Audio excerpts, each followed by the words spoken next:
Comencem la visita d'obra amb la regidora de Cultura, Tònia Vila i Paituví, ultimant els darrers detalls de l'obra amb l'arquitecte del projecte, Francesc Xavier Sureda Massaguer. Poc després es sumava a la conversa el pintor que dibuixarà un poema de Domènec Parramon a la façana. Bueno, ara netejar-ho tot per poder fer després la pintura sobre de tot el paviment. Tota aquesta polsina que va quedant, té que anar traient tota perquè així el paviment queda ben agafat, la pintura de sobre. I bueno, ja quan tinguin tot això acabat ja vindran els de fer el paviment natural aquest d'aquí terra. Que ja està així... Bueno, ara tenen els cordills en allà marcant els límits. I ja ho tenen tot netejat per poder-ho fer. A les 9 també he convocat el pintor que ens vindrà a escriure el poema a la façana. És un poema que té 4 versos, és una estrofa, o sigui, no fem tot el text sencer perquè és molt llarg.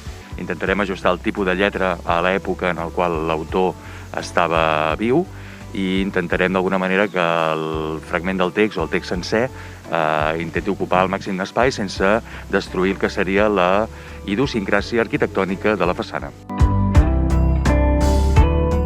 I un cop ja finalitzada la visita d'obra, amb més calma, parlem amb l'arquitecte, qui ens comenta que l'obra està pràcticament acabada, i amb la regidora, qui ens explica de quina manera els arenyencs podrem gaudir d'aquest espai un cop estigui acabat. A més d'això, no, que recuperem aquest espai al centre del poble, doncs també servirà perquè hem posat un escenari a diferents nivells per poder-s'hi fer tot tipus d'activitats lúdico-festives, culturals, artístiques, el que sigui. A pocs dies de finalització.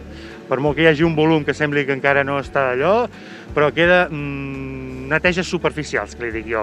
Un paviment natural, una pintura superficial allà al darrere i 4 retocs de repassos que qualsevol obra sempre es donen.